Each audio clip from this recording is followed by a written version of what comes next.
Take me back. So you come to LA. You were. Was there a certain point in time you were in? Was it New Mexico or Arizona? New Mexico. New Mexico. Yes. Albuquerque to be exact. Yeah. Yes. You end up in Los Angeles. You end up kind of getting in with the Liquid Crew, right? Which would have been like the Licks, King T, right. the Far Eye, and those guys. Yes. How do you initially get signed to Loud? Because at that time, Loud was, they had the, I don't know if they had the Licks yet. I don't know, were you first or was the Licks first? Alcoholics are first. So they had like 21 and Over and shit, which was a great album. So was that kind of your pathway to getting on Steve Rifkin's like radar? Actually, King T put me on first through a production group called 360 with James Broadway. Okay. So that's how I kind of like learned, you know, they were the first people I knew with record deals. So being around King T is how I met the Alcoholics. And King T's one of the more like, I would say, underrated hip hop figures on the West Coast, maybe ever. I mean, he's up there, you know, like absolutely, yeah. He's one of the forefathers. Like he was out. He's behind NWA so much shit that we don't even. Yeah, for exactly, sure. Yeah. But King T gave me my first opportunities in hip hop, and so from there, I never made a demo. I never made a tape. I never made any of that kind of stuff. I was only on King T's, you know, King T for Life album. And I did a song called Freestyle Ghetto. And that was kind of like my demo, and it was like out on the record. And so from there, we were doing a show at Glam Slam, which was Prince's nightclub, downtown LA. And we were about to go on, because I used to go and just do ad-libs and support for the Alcoholics on their show. And then sometimes I'd be able to freestyle or stuff at the end, or if they had a spot for me, I would get out. And so we was about to go on, and Steve Rifkin was acting. He's like, "Hey, I want to sign you," just like that. Crazy. Yeah, and then we went there, and the next week got it done. Yeah, and then when you're working on At the Speed of Life, you got records on there like Paparazzi and Los Angeles Times, and just an amazing. It was like an underground West Coast album, really, because you know, like it was kind of like, I feel like. Is it safe to say like the What You See Is What You Get video kind of like made like got you the most attention at that time? Because it was like a one-on-one video. It was obviously on your second album, but I feel like At the Speed of Life was a very under the radar project. Yes. Paparazzi was the biggest look from the first album. The video was the orchestra on the beach. Got a lot of run. I still perform that song today in my set. What You See Is What You Get was great on a couple different levels. Like, it showed the creativity that I wanted to have injected into my visuals and what I was capable of. For people who don't know, it was like the first one take, constant shot video, no edits ever. It was edits. Oh, there was. There was 13 edits in that video. There were like chops. Yeah. Oh, okay. Yeah, but you know, there's a bunch of stuff in that video I can point out. But you know, What You See Is What You Get. Definitely got creatively out there and got the conversation going.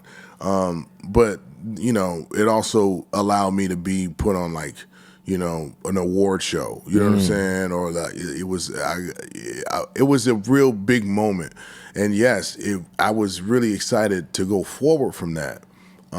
But Steve didn't want to shoot another video, and I got so fucking mad. Well, because you had the record on there with Meth. Yeah, he's like, was it Method Man and J.O. on that record? Yeah, which felt like it was like a radio record, kind of. Yeah. Pussy Pop. Pussy Pop. Yeah. Pussy. I had the vinyl. Yeah. My favorite shit on there is 3 Card Molly, though. Which is fucking just up there. Yeah, but they didn't want to shoot any more visuals. I got so fucking hot. I was like, what? He's like, yeah, just go make another record. I was like, fuck you. Again, we're not done pushing this album. No, I was like, one single, man? One? Yeah. Like, this sucks. That's crazy. Yeah. When you said, that's like Christopher Reeves doing the Crip Walk, man. I was like, that's foul. Yeah. we got away with a whole lot of shit though. We got away with a whole lot of for shit. Sure. Yeah. Do you feel like because there like that whole pocket of artists, right? Like, and I feel like even like when we mentioned Defari, Ev, Rocka, Dilated, all those guys, but I kind of feel like just that pocket of underground LA rap was you, the Licks, King T, Defari, Feel the Agony, all those guys. I just feel like, man, like that was such a. I feel like when we talk about West Coast hip hop, like a lot of times, like those guys get kind of like left out of the conversation, and they're so like. No, like, yo, Rap Life, Tash's Rap Life, yeah, is such a great album. Yeah. Okay, so here's the thing.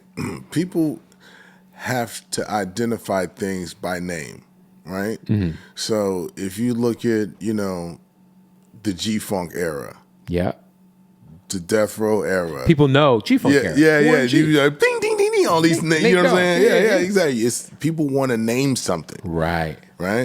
So we came after the Death Row era and all these other things. We were right in the middle, right before, my era started, my graduating class. Yeah. And so, we've started calling it like West Coast lyricists. Right. Because at that time, there's like Freestyle Fellowship. Correct. And you know what I'm saying? Yeah, and even guys like Roscoe. And then you had, Crooked Eye was, you know what I'm saying, like part Planet of that. Asia. Yeah, Planet Asia. Yeah. All these like West Coast lyricists. Yeah. Because that was our angle. That was what we were doing. You know what I'm saying? Like, and I think that kind of sums it up. So now you can come to mind and think of all these other artists that were around that genre. will.i.am comes out of that graduating class. Yeah, I think about that first Black Eyed Peas album was for sure. But before that, he was signed to Ruthless. Right. Yeah. Will 1X. Yeah. That shit's crazy, man. Yeah, it's crazy. So you end up putting out 40 Days, 40 Nights. Was the Black and White soundtrack before Restless? It was, right? Yes. So you had the year 2000 song. Mike Tyson was in that movie, I believe. Wasn't he? In Black and White? Yes. Slapped the shit out of Robert Downey Jr. Slapped the shit out How of that did man. you go from the Loud situation and then bridging it to aligning with Dre? Like I said, it goes back to that video that they shot.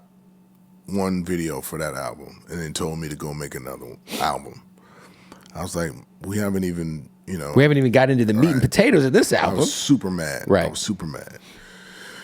So I was, basically throwing a temper tantrum, rebelling, fuck that. I'm not making another album.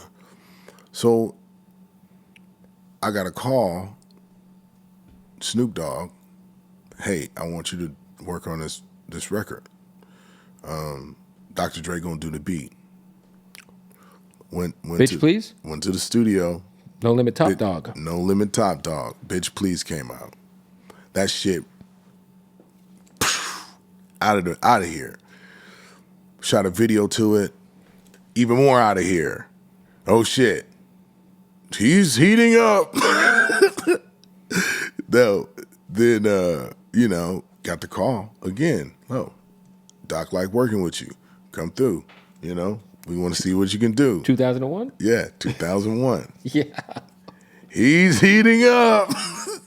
Yo, X, hey, you guys, what you doing next few months? You want to go on this tour? I bought tickets. That's the first concert I ever bought real tickets with my own money. Tour. Oh my God, it was amazing. He's on fire. And the date I went to, Cube wasn't on it. Oh man. But yeah, that was a crazy tour. So that's the progression. Now we got to have that conversation. X, I don't want to do another record. You're on fire. Fuck that. Yeah.